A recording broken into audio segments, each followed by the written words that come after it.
তুই আমাকে মিথ্যা বলছিস তাই না? তোর মনে হয় আমি তোকে মিথ্যা বলি? যাই হোক, তুই ফিরলে রাফিদ ভাই তোকে তার সাথে দেখা করতে বলেছে। ও হ্যাঁ, পরীক্ষা কেমন হলো তোর? ওই তো বরাবরের মতো ভালোই হয়েছে। সকাল থেকে কিছু খেয়েছিলি? না। হ্যাঁ, তা খাবেন কেন?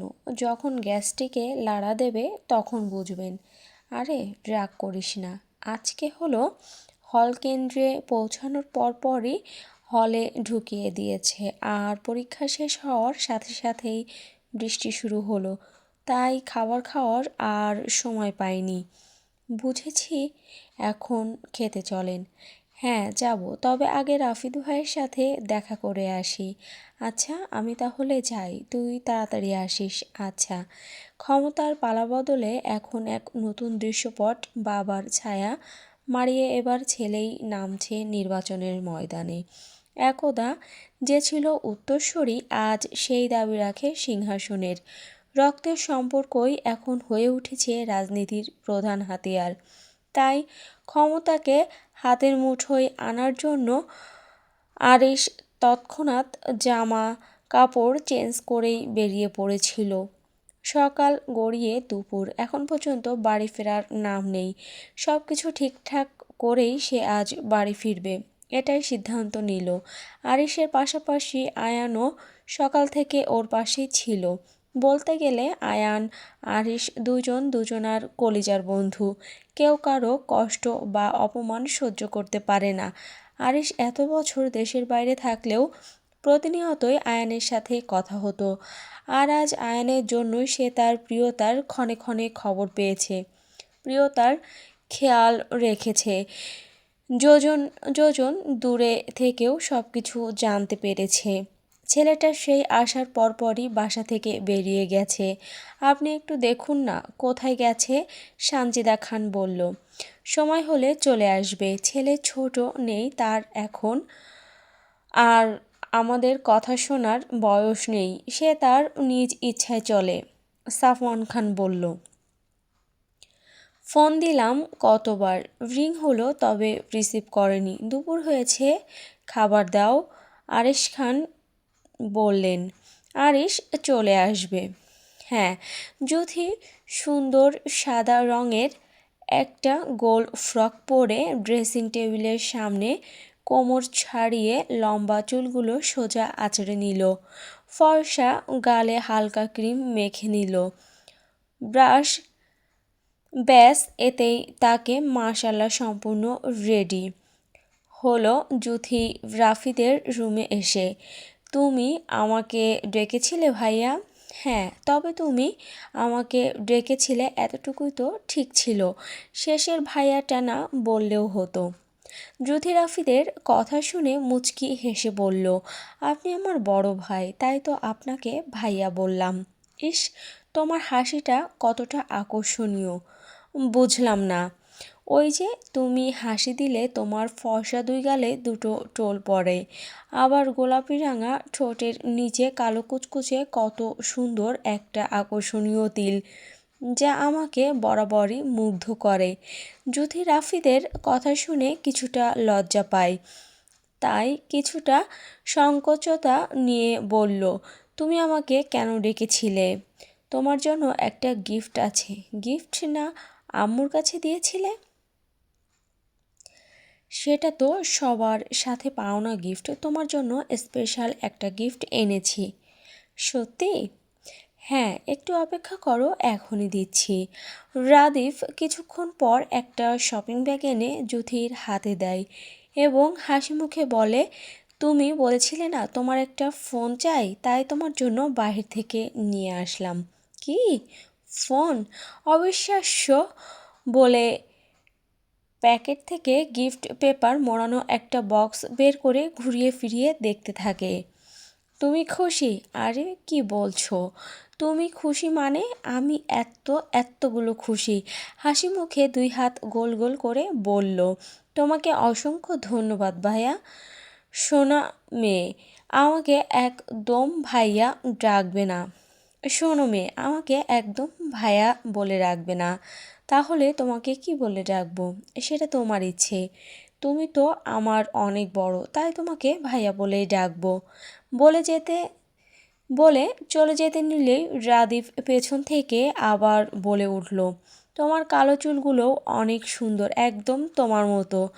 যুথি আর দাঁড়ালো না, এসবও তার নিত্যদিনের কারবার। যখন রাদীপ দেশে ছিল না তখন যুথির সাথে সবসময় ভিডিও কলে কথা হতো, আর তখন বিভিন্ন কথা বলে যুথিকে লজ্জা দিত। যুথিও তেমন কিছু মনে করতো না, বড় ভাই মনে করে টেবিলে খাবার পরিবেশন করে সানজিদা খান সকলকে খেতে আসার জন্য তাগিদ দেন। একে একে বাড়ির সকলে টেবিলে খেতে বসে যায়। তার কিছুক্ষণ পরে যুথি সিঁড়ি দিয়ে নেমে এসে টেবিলে বসতে নিলে সানজিদা খান বলেন, সবাই খেয়ে নিক, তারপরে থালা বাসনগুলো ধুয়ে তারপর খেতে বসবি। যুথি আর বসল না, কষ্টও পেল না, এটা সে প্রতিদিনই শোনে। তাই চুপচাপ টেবিলের এক কর্নারে গিয়ে দাঁড়াবে। তখনই যুথির মা মোমেনা খান বলেন, রাদিফের সাথে যে আরিশও দেশে ফিরবে সেটা আমরা কেউই জানতাম না, তাই ওর রুমটা গোছানো হয়নি। যতক্ষণ আমরা খাবো তুই গিয়ে আরিশ বাবার রুমটা সুন্দর করে গুছিয়ে মুছে দিয়ে আয়। ইভা ফারি কিছু বলতে নিলে মোমেনা খান রাগী দৃষ্টিতে তাদের দিকে তাকায়। মোমেনা খানের দৃষ্টি দেখে যুথিও আর কিছু বলার সাহস পেল না। সহসা আরিশের প্রতি মনে একরাশ ভয় নিয়ে রুমের দিকে এগিয়ে গেল। আরিশ যেন বাসায় না আসে। আল্লাহ আল্লাহ করতে করতে রুমের প্রায় সব কাজ গোছানো শেষ করে সমস্ত শরীর ঘেমে একদম চুপচুপ হয়ে গেছে।